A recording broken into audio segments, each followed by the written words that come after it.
Hey everyone, today is February 9th, 2021, and today we will be reading the following passages: Exodus 22 and 23, then we'll move on to Matthew 22, 15 through 46, Psalm 37, 1 through 22, and then we'll wrap up with Proverbs 10, 15, and 16. All right, February 9th, 2021, Exodus 22 and 23.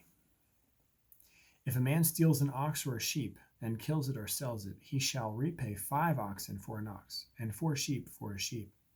If a thief is found breaking in, and is struck so that he dies, there shall be no blood guilt for him. But if the sun has risen on him, there shall be blood guilt for him. He shall surely pay.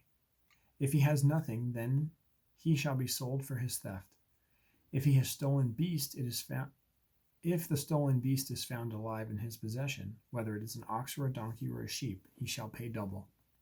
If a man causes a field or vineyard to be grazed over, or lets his beast loose, and it feeds in another man's field, he shall make restitution from the best of his own field in his own vineyard.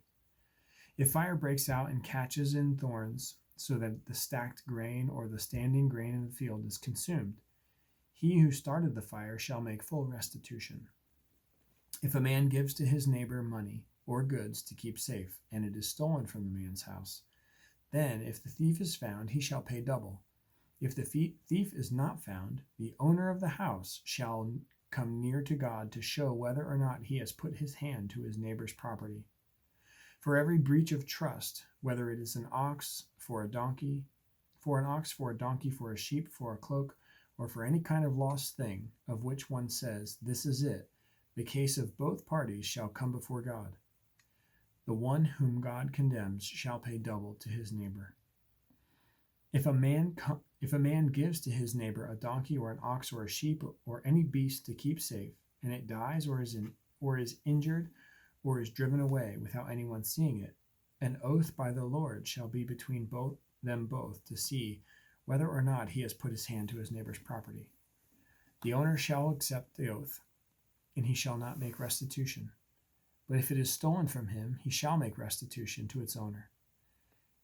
If it is torn by beasts, let him bring it as an evidence. He shall not make restitution for what has been torn. If a man borrows anything from his neighbor and it is injured or dies, the owner not being with it, he shall make full restitution. If the owner was with it, he shall not make restitution. If it was hired, it came for its hiring fee. If a man seduces a virgin who is not betrothed and lies with her, he shall give his bride price for her and make her his wife. If her father utterly refuses to give her to him, he shall pay money equal to the bride price for virgins. You shall not permit a sorceress to live. Whoever lies with an animal shall be put to death. Whoever sacrifices to any god other than the Lord alone shall be devoted to destruction. You shall not wrong a sojourner or oppress him, for you were sojourners in the land of Egypt. You shall not mistreat any widow or fatherless child. If you do mistreat them, and they cry out to me, I will surely hear their cry, and my wrath will burn, and I will kill you with the sword, and your wives shall become widows, and your children fatherless.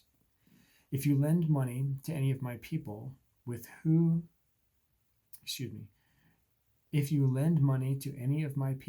you who is poor, you shall not be like a moneylender to him, and you shall not exact interest from him.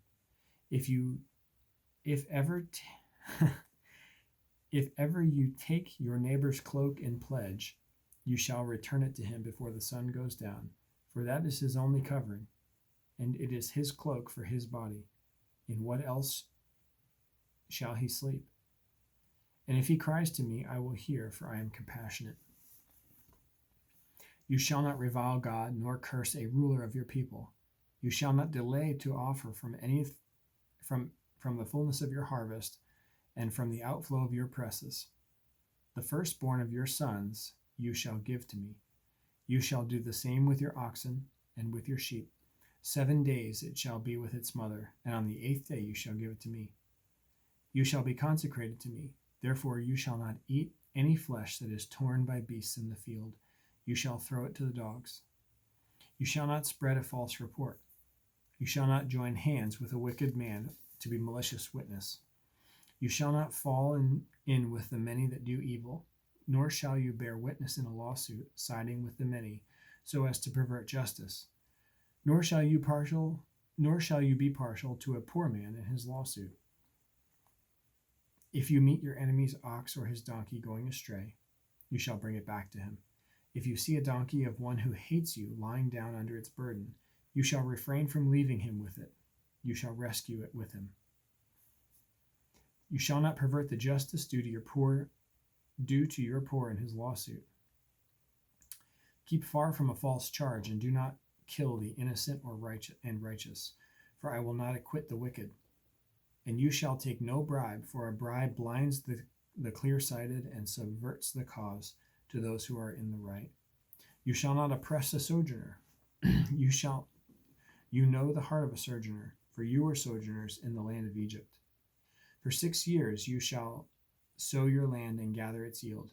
But the 7th year you shall let it rest and lie fallow, that the poor of your people may eat, and what they leave the beasts of the field may eat. You shall do likewise with your vineyard and with your olive orchard. 6 days you shall work, but on the 7th day you shall rest, that your ox and your donkey may have rest, and the son of your servant woman and the alien may be refreshed. Pay attention to all that I have said to you, and make no mention of the names of other gods, nor let it be heard on your lips. 3 times in the year you shall keep a feast to me. You shall keep the feast of unleavened bread. As I commanded you, you shall eat unleavened bread for 7 days at the appointed time in the month of Abib, for in it you came out of Egypt. None shall appear before me empty-handed. You shall keep the feast of harvest, of the first fruits of your labor, of what you sow in the field. You shall keep the feast of ingathering at the end of the year, when you gather in from the field the fruit of your labor. 3 times in the year shall all your males appear before the Lord God. You shall not offer the blood of my sacrifice with anything leavened, or let the fat of my feast remain until morning. The best of the first fruits of your ground you shall bring into the house of the Lord your God. You shall not boil a young goat in its mother's milk. Behold, I send an angel before you to guard you on the way, and to bring you to the place that I have prepared. Pay careful attention to him and obey his voice. Do not rebel against him, for he will not pardon your transgressions, for my name is in him. But if you carefully obey his voice and do all that I say, then I will be an enemy to your enemies and an adversary to your adversaries. When my angel goes before you and brings you to the Ammonites and the Hittites and the Perizzites and the Canaanites, the Hivites and the Jebusites, and I blot them out, you shall not bow down to their gods, nor serve them, nor do as they do, but you shall utterly overthrow them and break their pillars into pieces. You shall serve the Lord your God, and he will bless your bread and your water. And I will take sickness away from among you. None shall miscarry or be barren in your land. I will fulfill the number of your days. I will send my terror before you, and will throw into confusion all the people against whom you shall come, and I will make your enemies turn their backs to you. And I will send hornets before you, which shall drive out the Hivites and the Canaanites and the Hittites from before you. I will not drive them out before you in 1 year, lest the land become desolate and the wild beasts multiply against you. Little by little I will drive them out from before you, until you have increased and possessed the land. And I will set your border from the Red Sea to the Sea of the Philistines, and from the wilderness of the Euphrates,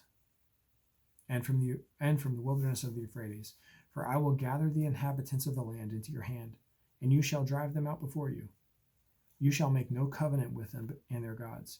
They shall not dwell in your land, lest they make you sin against me. For if you serve their gods, it will surely be a snare to you. Matthew chapter 22, verses 15 through 46. Then the Pharisees went and plotted how to entangle him in his words. And they sent their disciples to him, along with the Herodians, saying, Teacher, we know that you are true and teach the way of God truthfully, and you do not care about anyone's opinion, for you are not swayed by appearances. Tell us then what you think. Is it lawful to pay taxes to Caesar or not?" But Jesus, aware of their malice, said, "Why put me to the test, you hypocrites? Show me the coin for the tax." And they brought him a denarius. And Jesus said to them, "Whose likeness and inscription is this?" They said, "Caesar's." Then he said to them, "Therefore render to Caesar the things that are Caesar's, and to God the things that are God's." When they heard it, they marveled, and they left and went away. The same day the Sadducees came to him, who say there is no resurrection, and they asked him a question, saying, "Teacher, Moses said, if a man dies having no children, his brother must marry the widow and raise up offspring for his brother. Now there were 7 brothers among us. The first married and died, and having no offspring, left his wife to his brother. So too the second and third, down to the 7th. After them all the woman died. In the resurrection, therefore, of the 7, whose wife will she be? For they all had her." But Jesus answered them, "You are wrong, because you know neither the Scriptures nor the power of God. For in the resurrection they neither marry nor are given to marriage, but are like angels in heaven. And as for the resurrection of the dead, you have not read what was said to you by God. I am the God of Abraham, the God of Isaac, the God of Jacob. He is not God of the dead, but of the living." And when the crowd heard it, they were astonished at his teaching. But when the Pharisees heard that he had silenced the Sadducees, they gathered together. And one of them, a lawyer, asked him a question to test him. "Teacher, which is the greatest commandment of the law?" And he said to him, "You shall love the Lord your God with all your heart and with all your soul and with all your mind. This is the great and first commandment. And a second is like it. You shall love your neighbor as yourself. On these 2 commandments depend all the law and the prophets." Now while the Pharisees were gathered together, Jesus asked them a question, saying, "What do you think about the Christ? Whose son is he?" They said to him, "The son of David." He said to them, How is it then that David in the Spirit calls him Lord, saying, 'The Lord said to my Lord, sit at my right hand until I put your enemies under your feet?' If then David calls him Lord, how is he his son?" And no one was able to answer him a word. Nor from that day did anyone dare to ask him any more questions. Psalm 37, 1-22. Of David. "Fret not yourself because of evildoers. Be not envious of wrongdoers, for they will soon fade like the grass and wither like a green herb. Trust in the Lord and do good. Dwell in the land and befriend faithfulness. Delight yourself in the Lord, and he will give you the desires of your heart. Commit your way to the Lord. Trust in him, and he will act. He will bring forth your righteousness as the light, and your justice as the noonday. Be still before the Lord, and wait patiently for him. Fret not yourself over the one who prospers in his way, over the man who carries out evil devices. Refrain from anger, and forsake wrath. Fret not yourself. It tends only to evil. For the evildoers shall be cut off, but those who wait for the Lord shall inherit the land. In just a little while the wicked will be no more. Though you look carefully at his place, he will not be there. But the meek shall inherit the land and delight themselves in abundant peace. The wicked plots against the righteous and gnashes his teeth at him. But the Lord laughs at the wicked, for he sees that his day is coming. The wicked draw the sword and bend their bows and bring down the poor and needy, to slay those whose way is upright. Their sword shall enter their own heart, and their bows shall be broken. Better is the little than the righteous has. Better is the little that the righteous has than the abundance of many wicked. For the arms of the wicked shall be broken, but the Lord upholds the righteous. The Lord knows the days of the blameless, and their heritage will remain forever. They are not put to shame in evil times. In the days of famine they have abundance. But the wicked will perish. The enemies of the Lord are like the glory of the pastures. They vanish like smoke, they vanish away. The wicked borrows but does not pay back, but the righteous is generous and gives. For those blessed by the Lord shall inherit the land, and those cursed by him shall be cut off. Proverbs 10:15 and 16. A rich man's wealth is his strong city. The poverty of the poor is their ruin. The wage of the righteous leads to life, the gain of the wicked to sin. That's awesome. In Psalm 37 there, I think probably my favorite part is